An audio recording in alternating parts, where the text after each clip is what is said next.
La presencia de una orina espumosa nos está indicando la presencia de gran cantidad de proteínas.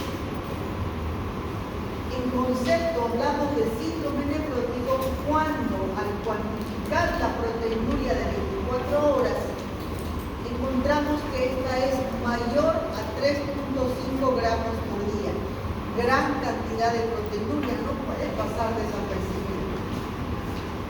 El paciente sabe que está orinando mucho, que la orina tiene mucha espuma, que se levanta 2 o 3 veces en la noche a orinar.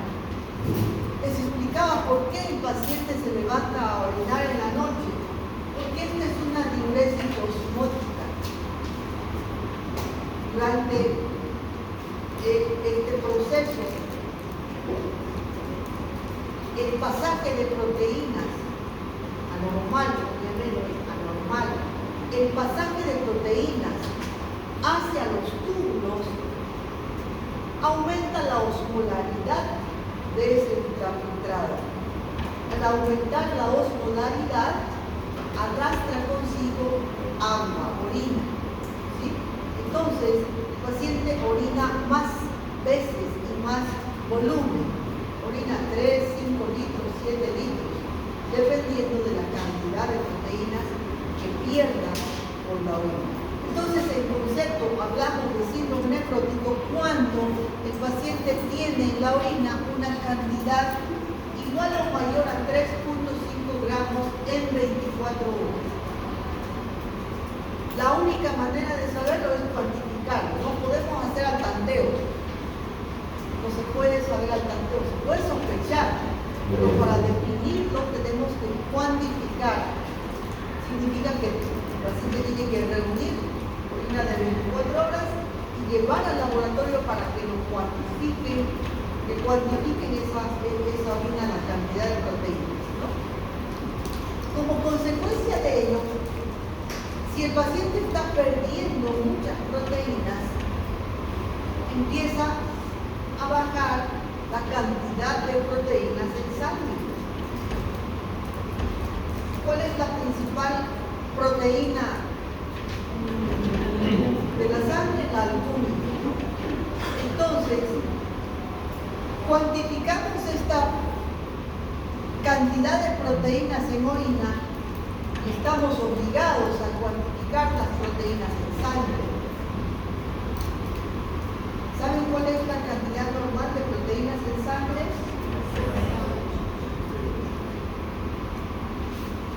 Por debajo de esa cantidad, entonces, estamos frente a un paciente que tiene hipoalbuminemia o hipoproteinemia.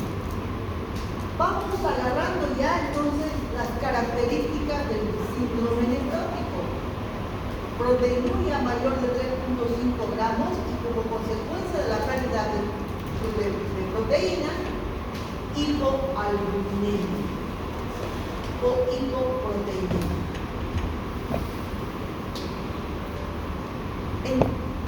Encontramos entonces una hipoproteinemia y al mismo tiempo hiperlipoproteinemia. ¿Por qué encontramos hiperlipoproteinemia? Porque el hígado detecta que hay una pérdida de proteínas y que baja la concentración de albumina en sangre. El único órgano que forma proteínas es el hígado. Entonces el hígado comienza a trabajar más para tratar de equilibrar las proteínas que se están perdiendo. Pero no solamente se limita a formar proteínas, sino que asociado a la formación de albumina, forma o da lugar a la formación de lipoproteínas. Entonces las proteínas viajan unidas a una porción lipídica. Esa porción lipídica es más voluminosa, tiene otra polaridad, de tal manera que cuando llega al glomérulo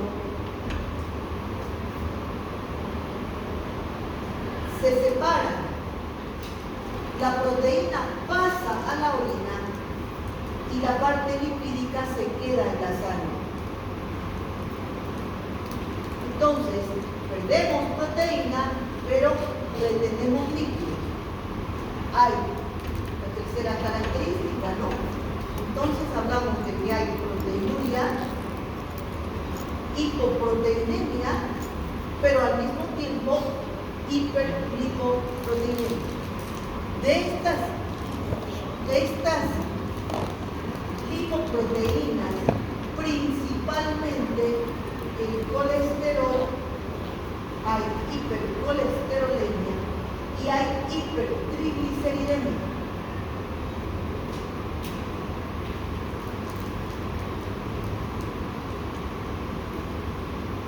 Uno de los factores más importantes que determinan nuestro sistema inmunológico, sobre todo el que corresponde a las inmunoglobulinas,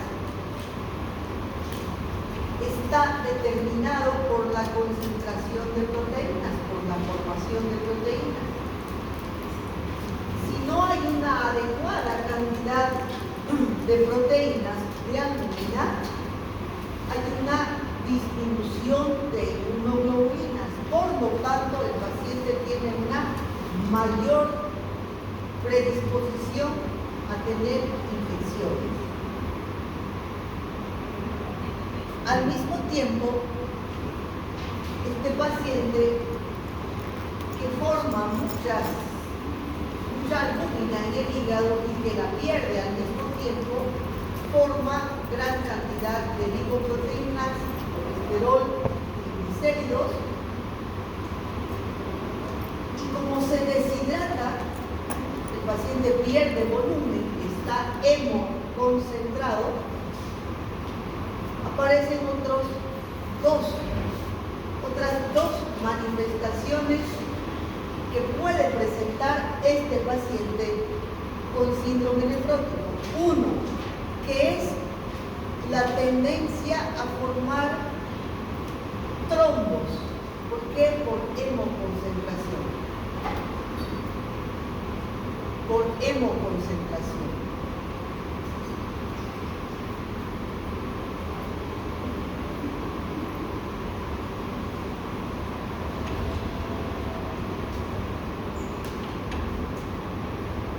La segunda, derivada de la disminución del volumen plasmático, es que al mismo tiempo se activa el sistema renina-angiotensina-aldosterona, de tal manera que empieza a haber una hiperrenemia, que el paciente va a tener vasoconstricción.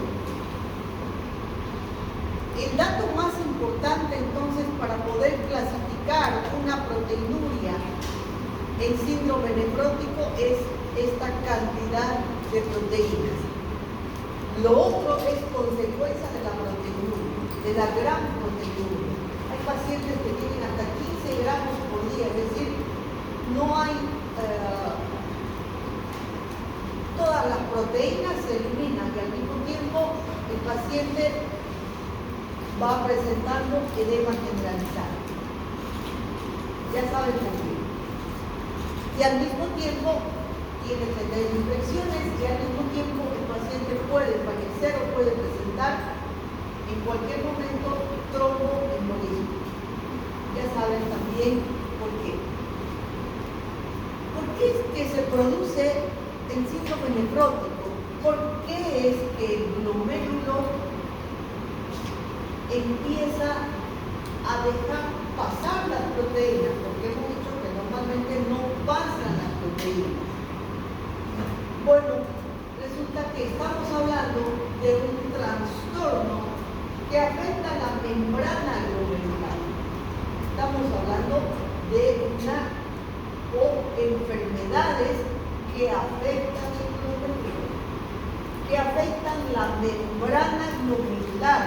Histológicamente ustedes saben que en la membrana glomerular tenemos unos como pies que se llaman los podocitos. Los podocitos, bien.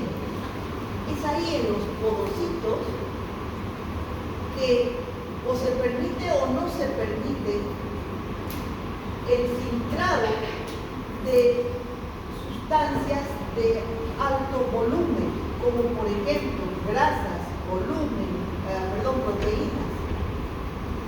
Sin embargo, cuando hay una enfermedad que inflama la membrana glomerular, altera los podocitos y los podocitos aumentan su permeabilidad y dejan pasar proteínas. ¿Qué puede afectar la membrana glomerular? Muchas enfermedades, todas enfermedades que llegan a afectar la integridad y que permiten o aumentan su permeabilidad a estas sustancias de alto volumen, asociado a un trastorno en la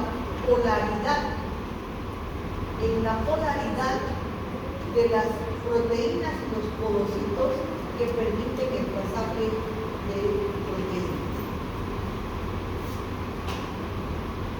Miren las causas o la cantidad de enfermedades que se pueden manifestar como síndrome nefrótico.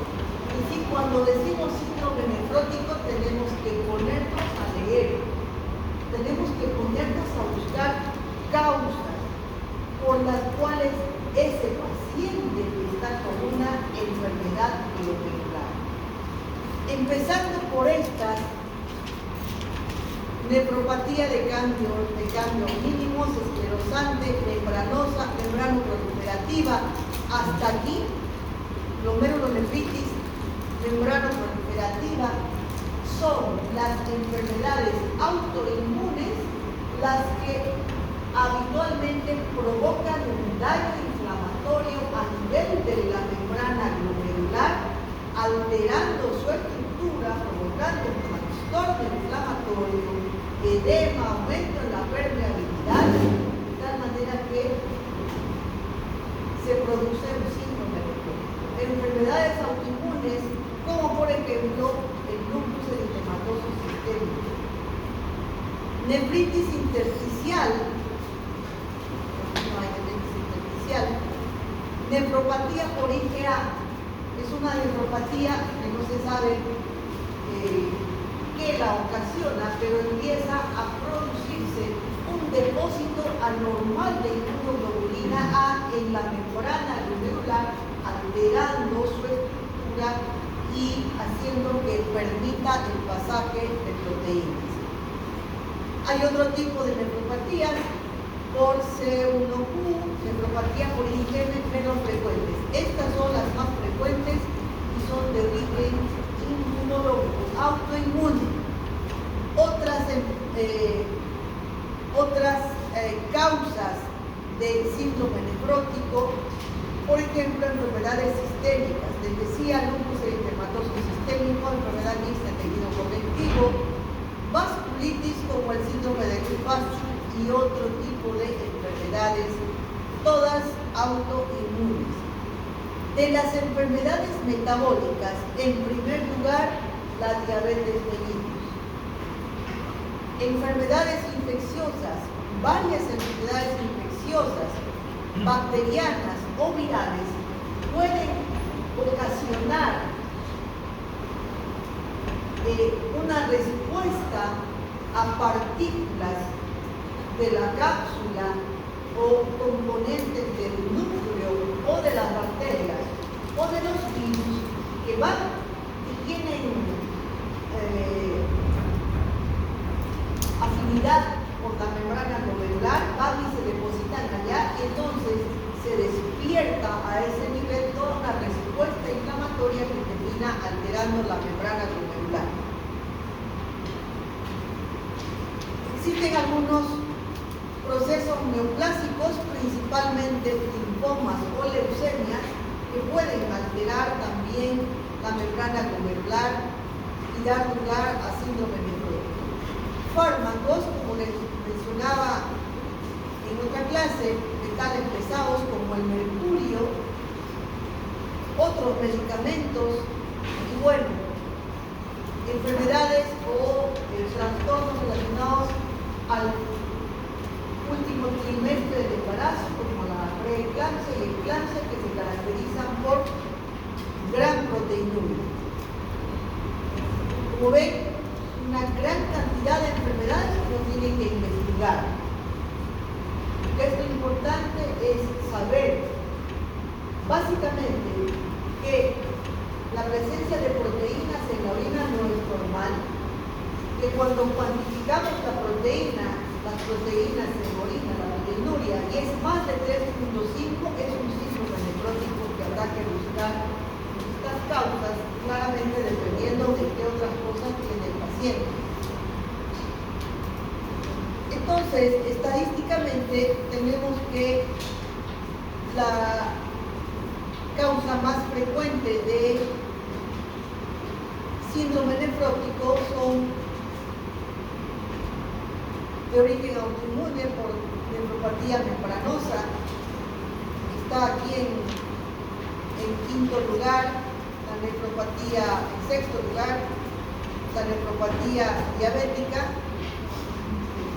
y entonces vamos a tener la proteinuria y como manifestaciones la presencia de edema. Ya hemos visto gran parte de esto cuando hablábamos de edema. Es un edema que comienza por los pies, blando, simétrico, frío, inoloro, típico de un síndrome nefrótico. Sospecha uno de síndrome nefrótico por la presencia de edemas y por la presencia de orina espumosa. Le hacemos una proteinuria de 24 horas y bueno, buscaremos con mayor frecuencia este tipo de enfermedades.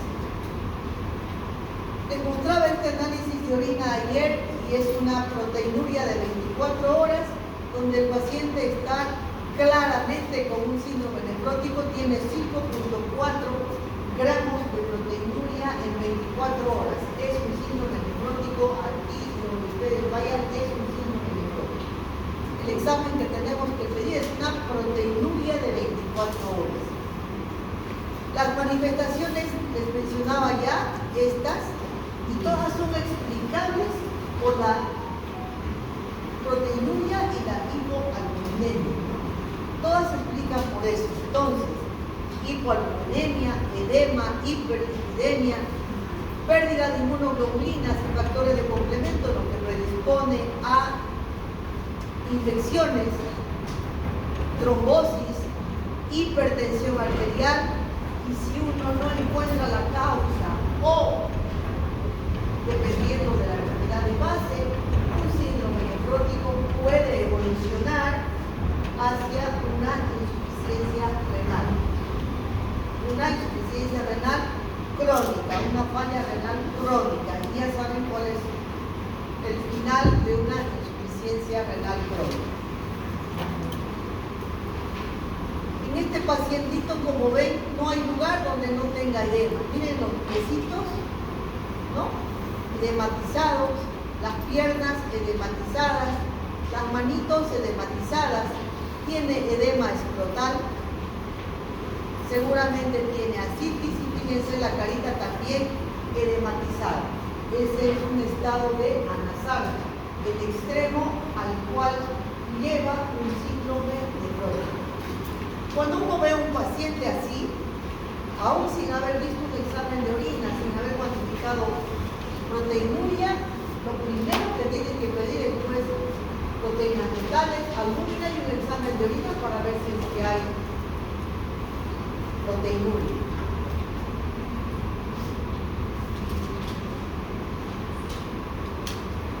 Aquí en este cuadrito rojo, nuevamente, las características de un síndrome nefrótico. Edema generalizado, proteinuria mayor a 3.5 gramos, hipoalbuminemia e hipercolesterolemia.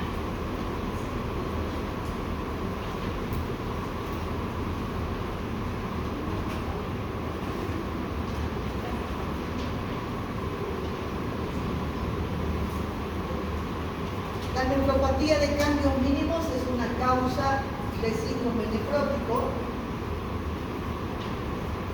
Se llama también síndrome nefrótico idiopático, es frecuente en adultos hasta un 15% como causa de síndrome nefrótico, más frecuente en hombres y es de buena evolución. Se diagnostica, se biopsia, se le da tratamiento, habitualmente corticosteroides, y en el lapso de unos 6 meses el paciente remite y vuelve a la normalidad. Otro tipo de enfermedad que produce síndrome nefrótico es fíjense que todas son enfermedades glomerulares, todas son enfermedades que se relacionan al glomérulo. Glomerulosclerosis focal y segmentaria. En el nombre estamos viendo que hay glomérulos que están esclerosados, segmentos de riñón que están, focos de riñón que están con glomérulos esclerosados, y dentro del glomérulo hay áreas donde segmentariamente se ha producido una esclerosis. La nefropatía membranosa, que es la causa más común, les decía, es una de las causas más frecuentes. Normalmente hay un evento infeccioso, viral, bacteriano, que ocasiona la presencia de depósitos de fragmentos virales o fragmentos bacterianos a nivel de la membrana glomerular, y se desencadena entonces un trastorno autoinmune, una agresión contra esos fragmentos, pero al mismo tiempo contra la membrana glomerular. Es una enfermedad entonces causada por anticuerpos que están dirigidos a antígenos que se localizan en los podocitos.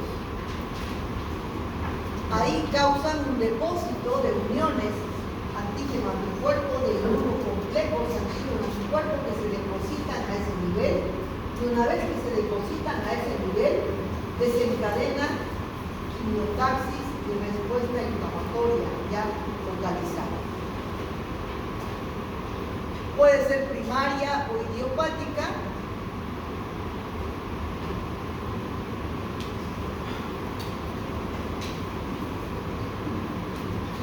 Otro tipo de glomerulonefritis que causa síndrome nefrótico es la membrana proliferativa, el engrosamiento de la membrana basal, y al engrosarse disminuye la filtración glomerular,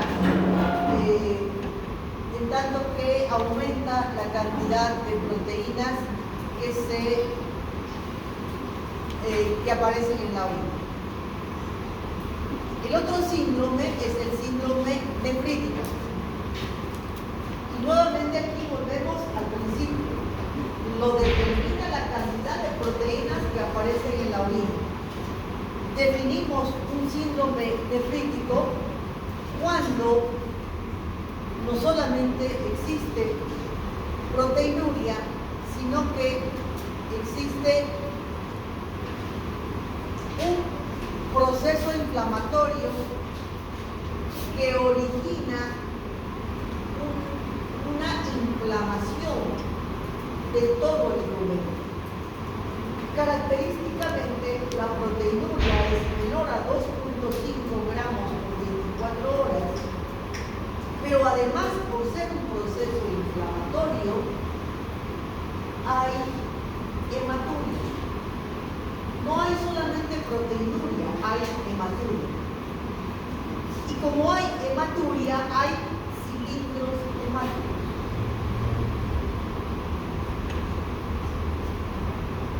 En el síndrome nefrítico hablamos de que hay un proceso inflamatorio en el glomérulo. Se inflama el glomérulo y al inflamarse el glomérulo disminuye la filtración glomerular. Si disminuye la filtración glomerular, el volumen urinario estará disminuido. contrario de lo que sucede con el síndrome nefrótico, que el paciente está poliúrico, en el síndrome nefrítico disminuye la filtración glomerular y por lo tanto el paciente está oligúrico. Como está oligúrico, retiene orina, retiene volumen, y al retener volumen, aumenta el volumen intravascular y aumenta la presión arterial. Entonces vamos entendiendo que un síndrome nefrítico se caracteriza por una proteinuria menor a 2.5 gramos en 24 horas, por hematuria, cilindros hemáticos e hipertensión arterial.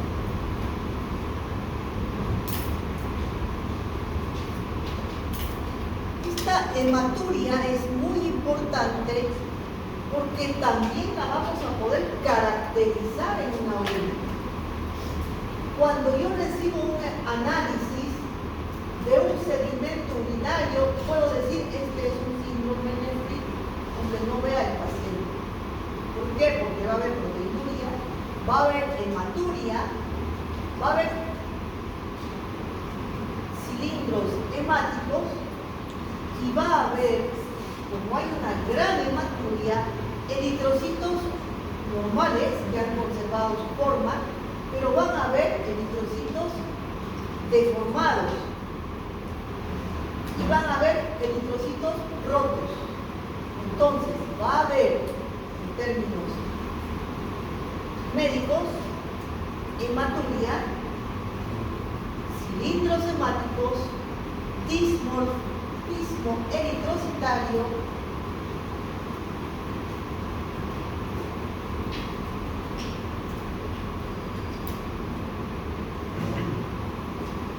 eritrocitos,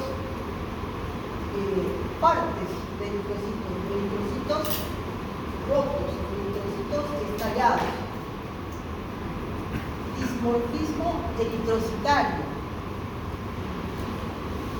No sé si tengo aquí una orina para mostrarles, no tengo.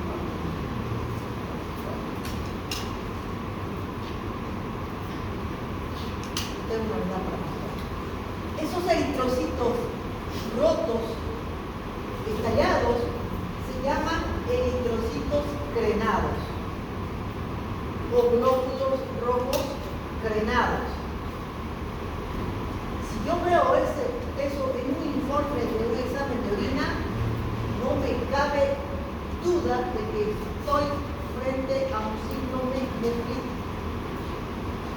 Si veo al paciente, yo ya sé qué le voy a buscar. ¿Qué le voy a buscar? A ver, ¿quién me puede decir? ¿Qué le voy a buscar?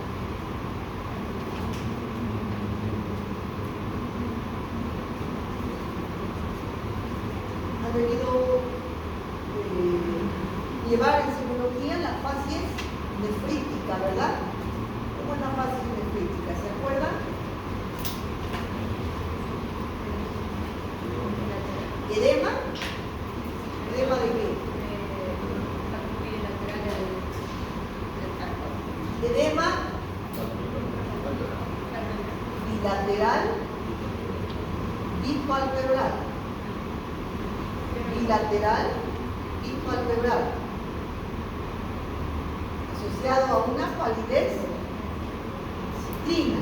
Está amarillo limón el paciente, ¿no? Síndrome nefrítico. Le voy a ir a buscar la facies nefrítica y le voy a ir a tomar la presión arterial, que seguramente va a estar alta, el paciente va a estar hipertenso. Y le voy a preguntar cuánto has orinado, o a la enfermera le pediré, dígame cuánto ha orinado este paciente en 24 horas, seguramente ha orinado 400, ha orinado 500, quiere decir que está poligúrico. Ese paciente está poligúrico. Entonces, en este concepto, acá está identificado lo que es un síndrome nefrítico, con todas sus características, ¿no? en un examen de orina. La distribución del edema es bien diferente de la distribución del edema de los síndromes nefróticos. Aquí hay un edema facial y un leve edema perimalular. Leve edema perimalular. Puede ocurrir como un síndrome nefrítico de causa desconocida, puede ocurrir en el contexto de una enfermedad hereditaria, puede ocurrir como una complicación infecciosa, por ejemplo, una estreptococia, o puede estar relacionada a enfermedades como las varias enfermedades de origen autoinmune. Es la típica fase de un paciente con facies nefríticas, ¿no? Edema dipalpebral bilateral. Además, matutino, principalmente matutino. El paciente dice, me levanto con los ojos hinchados. Pero no es que no haya, esto no es ni de dormir mucho ni de dormir poco, es un edema realmente patológico, no puede decir es porque no ha dormido, no. Realmente se nota que es patológico, ¿no? El síndrome nefrítico, igual que el síndrome nefrótico, si no se lo trata, lleva a insuficiencia renal crónica.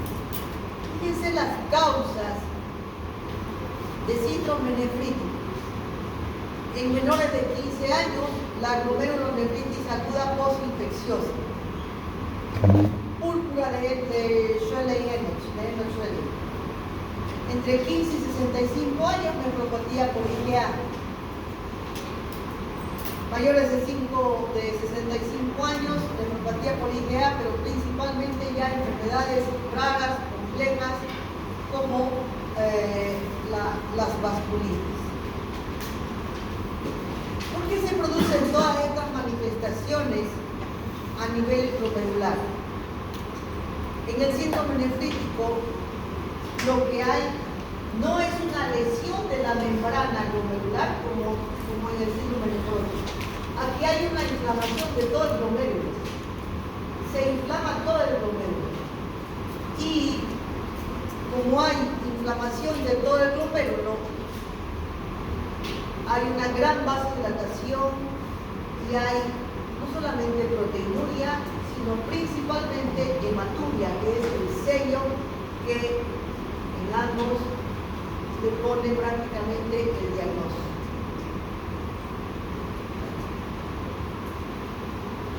Una vez que se produce la injuria o el daño, por ejemplo, en una nefropatía por IgA o en una glomerulonefritis postestreptocócica, ya se produce lo que conocemos en cascada un proceso inflamatorio que va a dar lugar a toda esa serie de eventos que van a dar lugar a la proteinuria, a la hematuria, en este caso a la oliguria, a la hipertensión que caracteriza al síndrome nefrítico. Puede ser de causa genética, autoinmune o por alteración en la perfusión, pero hay un daño a nivel del glomérulo donde se inicia un proceso inflamatorio, se incrementa la permeabilidad a las proteínas en forma leve, se disminuye la tasa de filtrado glomerular, se produce un trastorno en cascada, trastorno inflamatorio en cascada, que hace que disminuya la eliminación de sodio y de agua y que el paciente se torne hipertenso.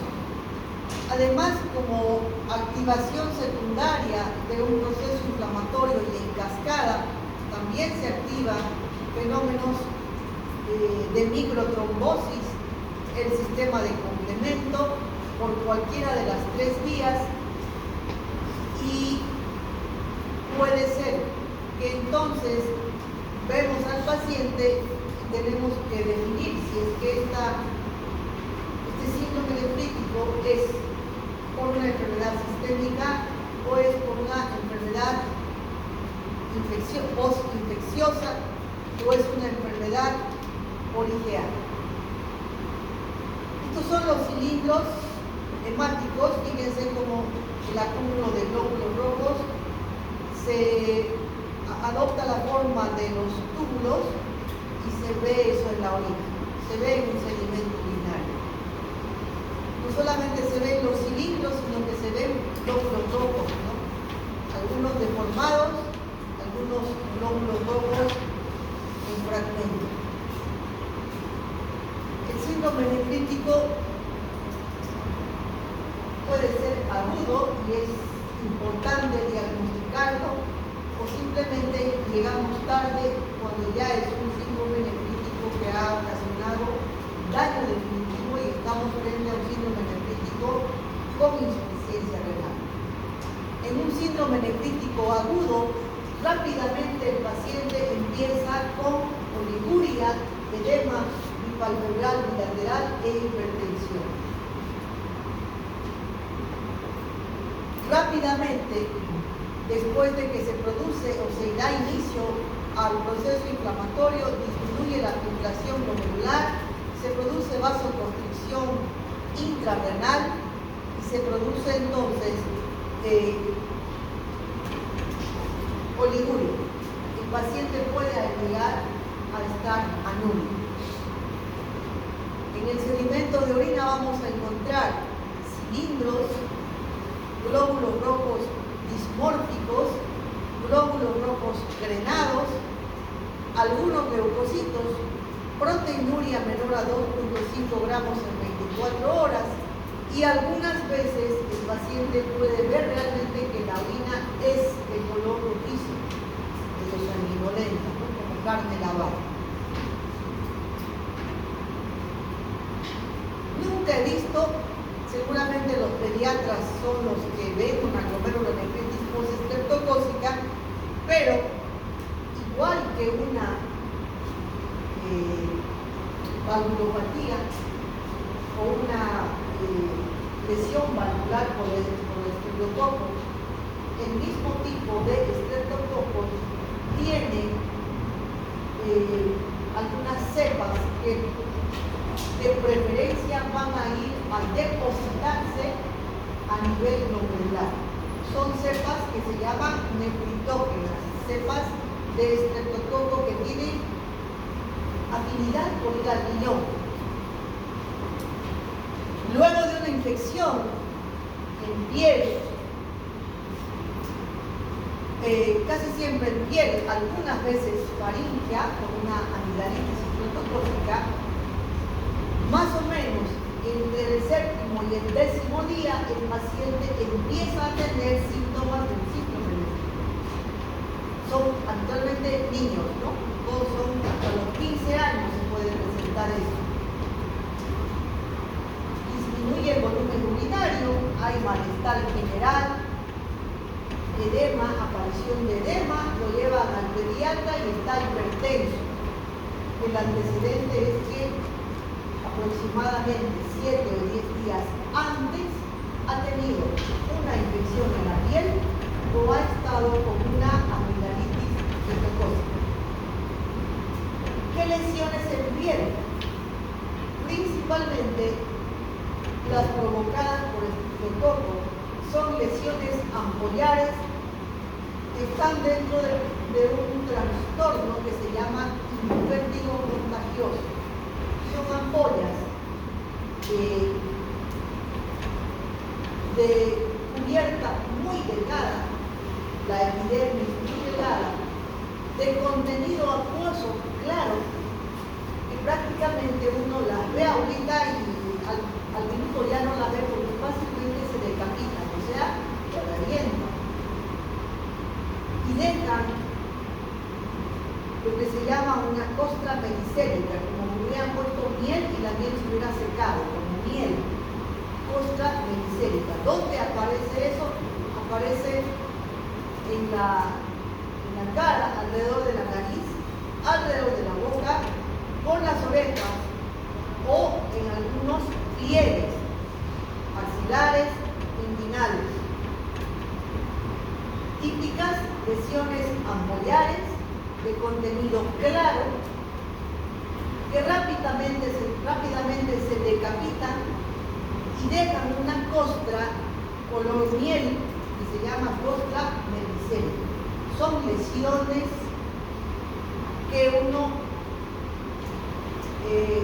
lo lleva al pediatra y le ponen una penicilina y desaparece. El estreptococo es muy sensible a la penicilina. Pero una semana después o 10 días después ya la mamá se olvidó inclusive de que el niño había tenido unas lesiones en la boquita, en las axilas, y el niño de pronto se pone irritable, decaído, y empieza a presentar edema palpebral.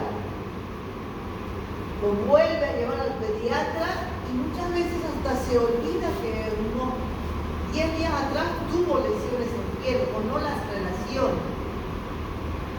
Lo que ha sucedido es que el estreptococo ha dejado una secuela, ha ido a depositarse a nivel de la membrana glomerular, desencadenando una respuesta inmunológica, antígeno-anticuerpo, y esos inmunocomplejos se han depositado en el glomérulo y han desencadenado una rápida respuesta inflamatoria de todos los glomérulos, desencadenando un síndrome nefrítico. El origen entonces es el estreptococo beta hemolítico o estreptococo piógeno grupo A. La cepa es una cepa nefritógena que da lugar a un depósito a nivel de la membrana glomerular. Se activa una cascada inflamatoria con actividad del complemento que amplifica la respuesta inflamatoria y el daño celular, el daño tisular, y entonces aparece un síndrome nefrítico. Esto es lo que sucede. Se forman o quedan más bien partículas del estreptococo que resultan ser antigénicas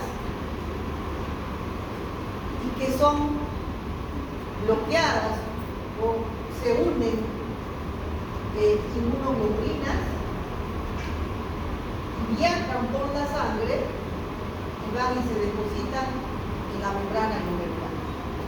Ahí se depositan estos complejos, inmunocomplejos, fíjense cómo se han depositado.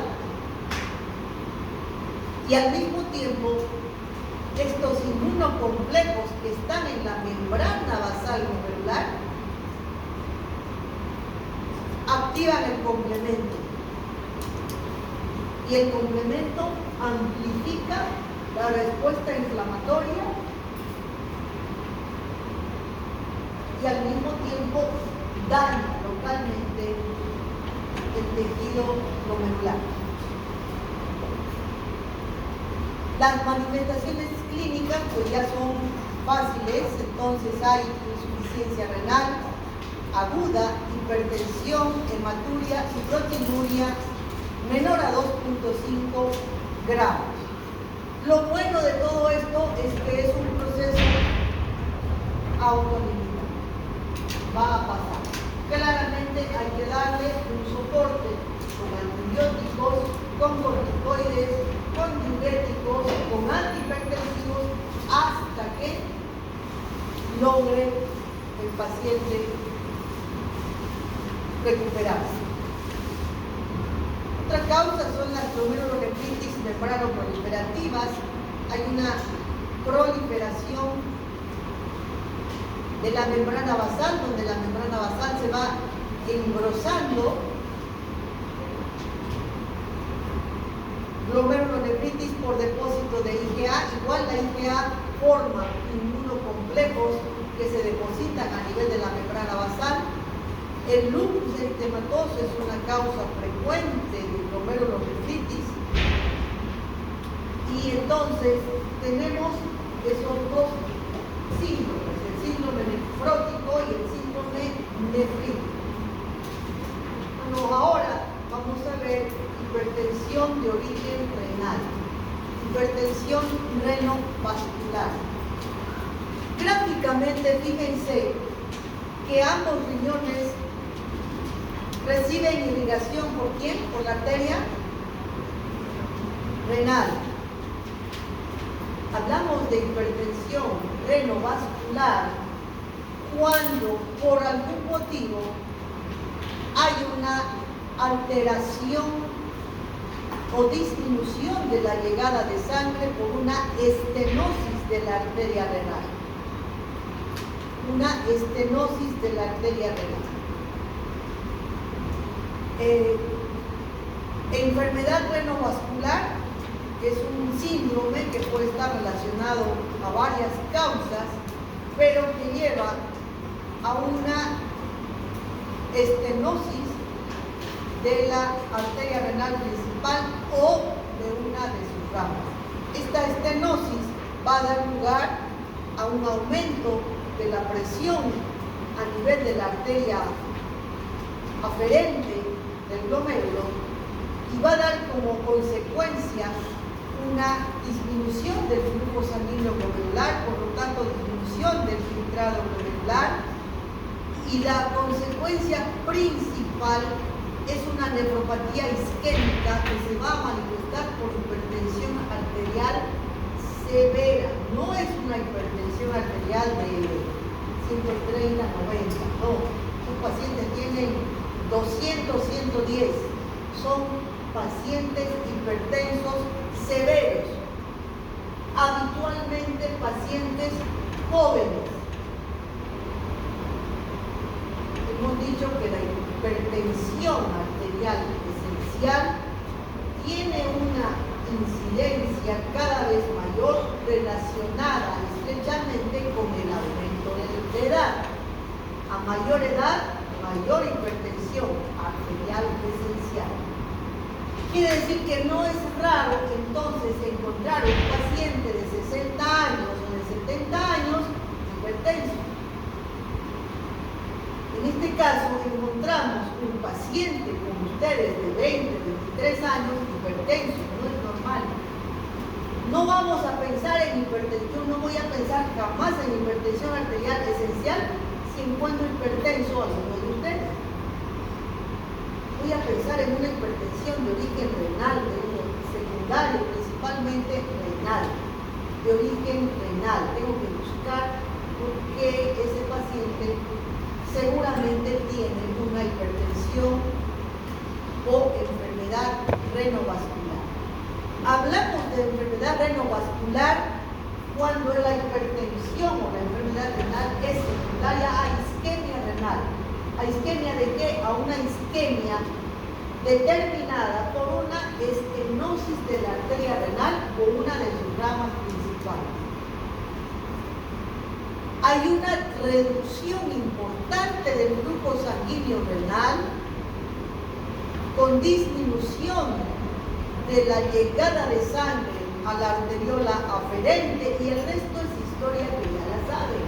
Hay activación del sistema renina-angiotensina, aumento de la actividad simpática, estrés oxidativo, lesión por isquemia, que va a dar lugar a una hipertensión arterial